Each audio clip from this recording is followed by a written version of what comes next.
Alright, so I just finished Resident Evil 8 a little while ago, and I just wanted to talk about the game, just give my thoughts on it. I also managed to get the Platinum Trophy for it. It's honestly not that hard. The only difficult part about it is what do you call it? The Mercenaries mode, because there's like certain maps that are just ridiculous, terribly designed, but we'll get to that later. So as far as the story goes, you basically start off with Ethan and Mia just chilling in their kitchen. Ethan just put his kid to sleep. And then out of nowhere, Chris busts in, puts 5 bullets into Mia's head, and then he kidnaps Ethan and his kid. Later on, you wake up out in the Eastern Europe in the middle of the snow or a blizzard, just fucking dying of hypernap, or backing up a little bit. You find out that, what do you call them? They're called lichens. The lichens are basically real in this area, and they're like murdered an entire village, and they end up kidnapping you. Or no, they don't kidnap you. You go into this castle that you find, and there you get abducted by a guy named Heisenberg, and you basically learn that this area is ruled by 4 lords plus an overhead, like cult figure called Miranda, and they basically took your kid because they're trying to do something with her. And you find out that they broke her up into 4 little parts, and you have to go and basically save her. The story, I mean, it's not the best. It's Resident Evil. I mean, you shouldn't really expect the best story. Like, for example, is like, why didn't Chris say, like, tell Ethan what was going on for the very beginning? Like, they literally addressed it in the game. There's literally zero reason for him to do that. If he had just told Ethan what was going on, I feel like a lot of it would have been simpler, you know? They could have worked together, but you need to do it for the story, you know? For the story. As far as the gameplay goes, though, it's very similar to Resident Evil 4, where it's not completely like horror. Like, you never feel like you're actually in danger. You constantly get like ammo, weapons, and you also even start off in the village where you have to survive for a set time period. I believe in Resident Evil 4 though, you have to kill a certain amount of enemies, whereas in this you just have to survive a certain amount of time. But yeah, I mean, at the start the enemies are kind of like sponges because your weapon is kind of weak, but over time as you start putting upgrades into it, getting the shotguns, they only have like one rifle, which is kind of weird, in my opinion. You have to buy the rest from the bonus shop. But you basically, and as I said before, you have to go and collect the different parts of your daughter because they broke her up into little pieces. And it's all like revolves around this little hub of the map, and it's kind of looks like an X where you have to go into the different lords and kill them until eventually you go and to Heisenberg's factory. And then from there you fight Miranda and all that stuff.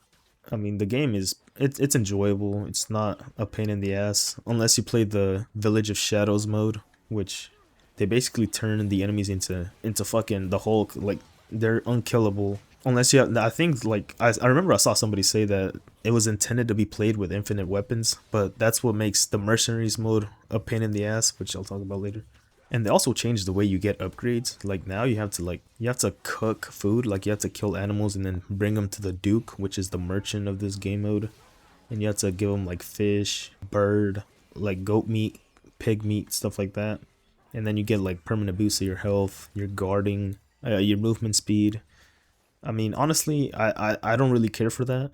To me, it seems unnecessary, an unnecessary change. It's not bad, but at the same time, the old system wasn't bad either, so I don't see the purpose of them changing that. But it is what it is. And then I get to the achievements. So achievements wise, you basically you have to complete the story. You have to find all the files, some goats, and upgrade all your weapons and buy all like the extra bonus art and the figurines that they have. All of that is easy. For the collectibles, I mean, the only thing I managed to find all the files by myself, so long as you explore all the map, and it's very easy to do. Most of the village area will stay unlocked for almost the entire game, so long as you don't like put all the pieces into the, and or whenever you collect your daughter, so long as you don't put all the pieces, you could explore the entire village area before you leave and get everything. The goats, though, I mean, the goats are a pain in the ass. I had trouble like hearing them, so I only managed to find like probably like 7 in my playthrough, and then I had to use a guide. And as far as like upgrading all your weapons, you can literally upgrade a weapon to its max, sell it, and then buy the other weapon, and then use that money to upgrade that one, and then sell it, and then you just keep repeating that cycle. Eventually, you'll like, you know, you'll get to the expensive stuff like the magnums, which are cost a lot of money, but it's really easy to collect money in this game. I would say then you get to the mercenaries mode. The mercenaries mode is It's so it's so bad. Like it starts off good. It starts off decent. So basically, it's like the first 5 levels are fine because it's played basically like a normal game mode, right? There's no buffs to the enemies. You just gotta go around. You have to kill a certain amount of enemies. You could collect power ups that will transfer over to next stage. Different maps have like different stages, so some maps could have like up to 4 different stages or 3, and then other ones are just like 2. But the first 4 maps, 5 maps, they're decent. It's once you get to the next section of it where it's basically Shadow of a Village or whatever difficulty. You're basically getting what they do is basically the enemies, like I said before, they're like sponges. They're fucking Superman, the Hulk, whatever. They will take so many bullets to kill, and then they would literally two-shot you, one-shot you.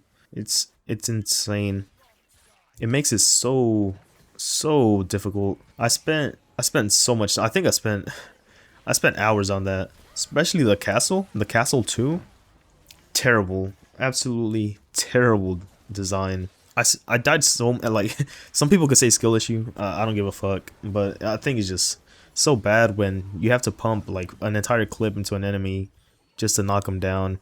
And also, if you're playing on PS5, turn off your adaptive trigger because that thing will ruin it for you. Like it reduces the shooting rates so much. So I mean, that's one little piece of advice.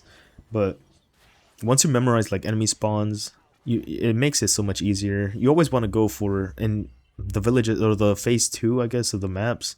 You always want to go with the combustion one, something that will regen health because you're bound to get hit by like some lichen shooting arrows at you. That happened a lot to me. Or maybe it's just a skill issue, who knows. But you want to go with that. You want to go with anything that will give you extended magazine, or the pistol damage will increase. What else?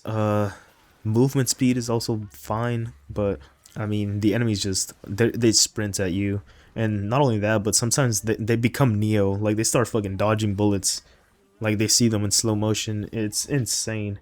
At one point, I was looking online on like a YouTube to see like how these other people were going about it, and those enemies, bro, they walked in a straight line. I'm like, how are they getting these NPCs to do that? The ones I'm going against, bro, they're like fucking dodging left, right, bro. Like I don't know, I don't know what they did, but it was so bad. And then the Factory 2, honestly, in my opinion, is easier than the castle because it's just like two phases, I believe, and you basically have to clear all the enemies. You gotta keep a good combo in the beginning, and then you could lose the combo and be fine so long as you manage to kill all the enemies, collect as much ammo, and get the time things because time gives you points.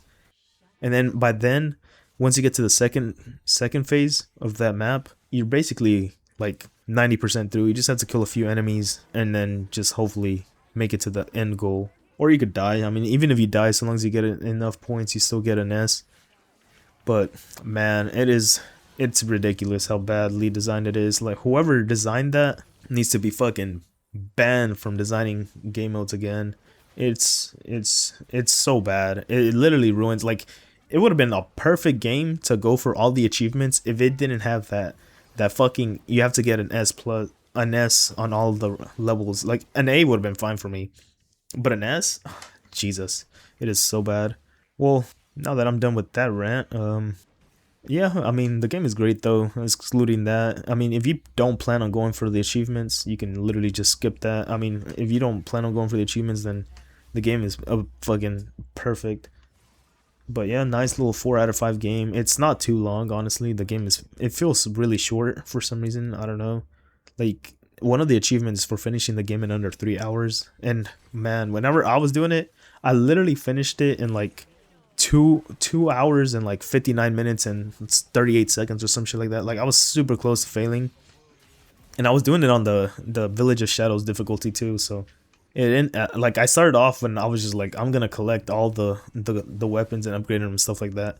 But by the end I was like, man, maybe I could just finish it in 3 hours. And so by the time I was already like near the factory, I decided to try to finish it in under 3 hours, and I managed to do it, with a little bit of a few seconds to spare. But yeah, I mean, once you get the infinite weapons, the game just becomes very enjoyable, like any Resident Evil game. I mean, you just go around spraying, zero threat from any of the enemies. Aside from that, great game, 4 out of 5. Highly recommend. It's been out for like almost 5 years now. Resident Evil 9 is gonna come out next year, I think in January or February, somewhere time around there. That's the main reason why I started playing this game. I should probably play Resident Evil 3, the remake. That's the only one I still haven't touched. But I mean, from what I hear, that's like the weakest one out of the new gen Resident Evil games. But yeah, I'm personally really looking forward to playing Resident Evil 9. I might stream it. I don't know. Just to keep a memento for myself. Always want to see how I performed during my first playthrough. Especially with like games like this. I'm just hoping... I really enjoy the Resident Evil 4 and Resident Evil 8 formula. I like the nice balance of like horror with like action. So I'm really hoping it's more like that. Resident Evil 7, I think it's still like, in my opinion, one of my favorite games, but I just don't like I guess the less action. Like you try to avoid more enemies, or at least that's how I played the game. But yeah, that's it.